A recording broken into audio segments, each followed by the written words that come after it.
آئیے مجھے ایک واقعہ یاد آیا جو ہمارے لیے بے پناہ ادب کا باعث ہوگا. کس ادب کے ساتھ انہوں نے حاضریاں دی ہے اللہ کے رسول علیہ السلام کے دربار میں.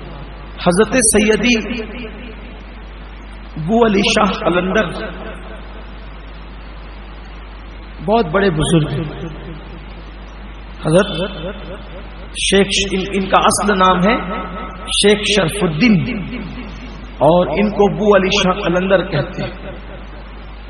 ابو علی شاہ قلندر کہنے کی وجہ یہ ہوئی کہ آپ کے سیرت نگاروں نے لکھا ہے کہ آپ نے 30 یا 36 سال دریا میں کھڑے رہ کر اللہ کی عبادت کی. جب آپ عبادت کرتے تھے تو مچھلیاں آپ کا گوشت کھاتی.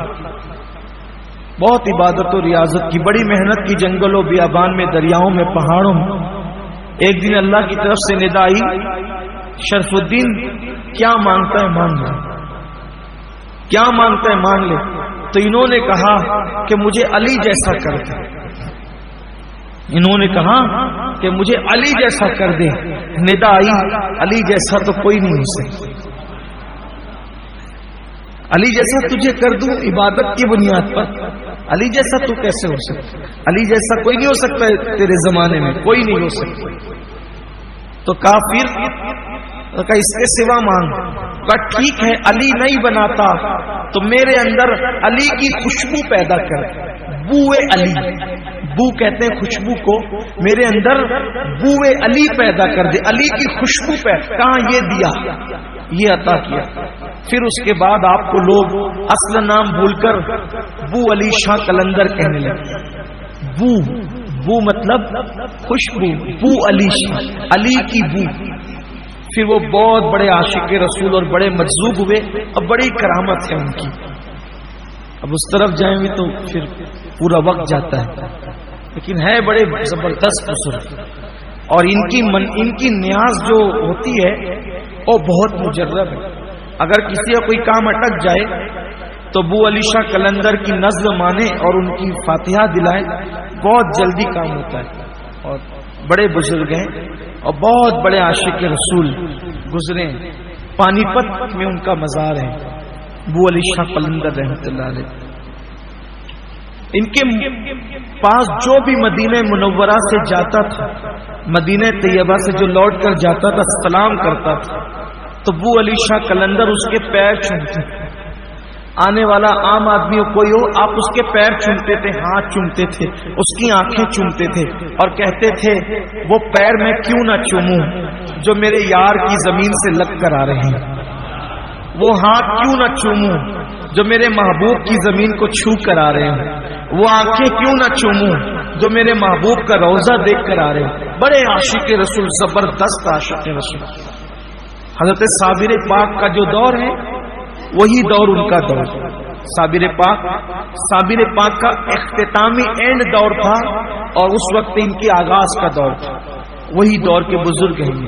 حضرت محبوب الہی کے معاصرین میں سے یعنی نظام الدین اولیاء, صابر پاک, شمس الدین ترک پانی پتین, سب کے ہم اصل ہیں حضرت ابو علی شاہ قلندر. اور بعض بزرگوں کا کہنا یہ ہے کہ یہ مولا علی سے ڈائریکٹ مرید ہوئے ہیں. مولائے کائنات نے, مولائے پاک نے عالم روحانیت میں ان کو ڈائریکٹ مرید کیا ہے. بڑے بزرگ ہیں. زبان میری رکنا نہیں چاہتی کہ میں اس پر رکوں, میں چاہتا ہوں کہ ان کی زندگی سامنے آ جائے لیکن پھر تفسیر رہ جائے. تو صرف یہ کہنا چاہتا ہوں کہ وہ پیر چومتے, ہاتھ چومتے, آنکھ چومتے کہ مدینہ شریف سے کوئی آئے, مدینہ شریف سے کوئی آئے.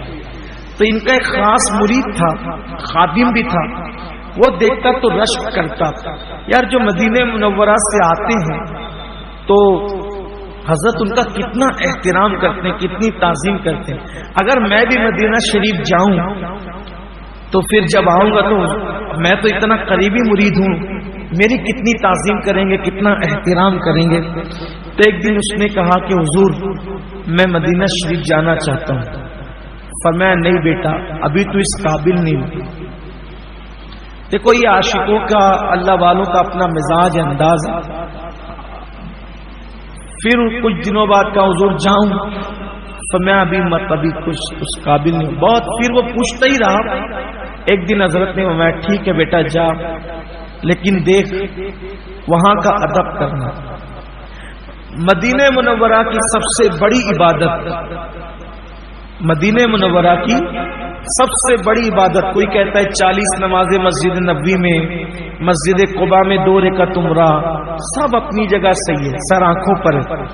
ریاض الجنہ میں نمازیں سب اپنی جگہ صحیح ہے، بار بار حضور کی بارگاہ میں سلام اپنی جگہ سب صحیح ہے، بڑی عظیم عبادت ہے۔ لیکن مدینہ پاک کی سب سے بڑی عبادت اگر کوئی چیز ہے تو وہ وہاں کا ادب ہے۔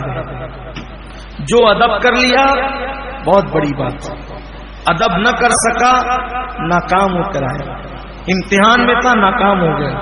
تو حضرت ابو علی شاہ قلندر نے فرمایا بیٹا بہت ادب کرنا، بیٹا تیرے پیر جیسے لوگ وہاں کی گلیوں میں کتوں کی طرح پھرتے ہیں، وہاں کی گلیوں کے کتے ویسا رہے بیٹا، ایسی گلیاں ہیں وہ، تو بڑی عظیم گلیاں ہیں بیٹا، اللہ اکبر۔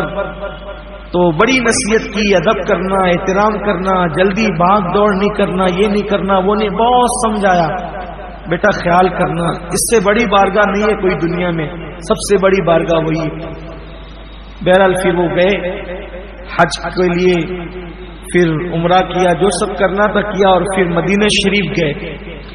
پھر جب مدینہ منورہ سے واپس آئے تو ان کے دل و دماغ کے اندر یہ بات تھی اب میں پیر صاحب کے پاس جاؤں گا تو میری بھی آنکھیں چومی جائے گی، میرے بھی ہاتھ چومے جائیں گے، میرے بھی پیر چومے جائیں گے صاحب۔ لیکن جب گئے یہ تو حضرت نے توجہ ہی نہیں کی، سلام کیا منہ پھیر لیا، ادھر سے آئے منہ پھیر لیا، ادھر سے آئے منہ پھیر لیا۔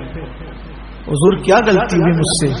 فرمایا تو سوچ کیا غلطی ہوئی، مدینہ طیبہ گیا تھا محبوب کے شہر میں، اور کہتا ہے کیا غلطی ہوئی، تو خود سوچ۔ حضور کوئی بھی غلطی نہیں ہوئی، حضور کوئی بھی غلطی نہیں ہوئی۔ فرمایا غور کر، حضور یاد نہیں آتا؟ فرمایا ایک دن تو حضور کی مسجد سے باہر نکلا؟ ہاں نکلا، او دیوار کے سائے میں ایک کتا بیٹھا ہوا تھا؟ ہاں بیٹھا ہوا تھا۔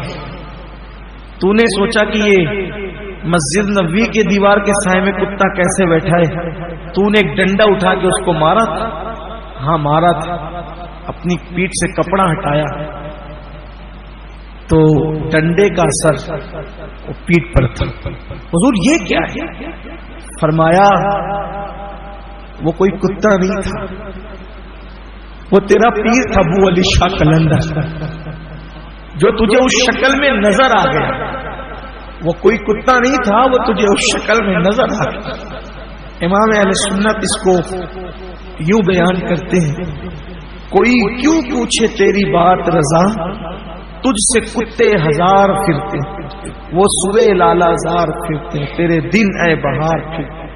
حضور کی بارگاہ وہ بارگاہ، آج بھی حضور علیہ الصلوۃ و تسلیم جسے چاہتے ہیں عالم بیداری میں اپنا دیدار کرا دے، عالم بیداری میں بس عقیدت، محبت، چاہت ہونی چاہیے۔ جیسے عاشق جاتے ہیں، ابھی چند سال پہلے کی بات ہے، ایک خاتون نابینا گئی سرکار کی بارگاہ میں سلام پیش کیا اور عرض کی آقا مجھے آنکھیں چاہیے، اس کی آنکھیں روشن ہو گئی۔ کئی اخبارات میں، ہمارے مالیگاؤں کے بھی کئی اخبارات میں لکھا تھا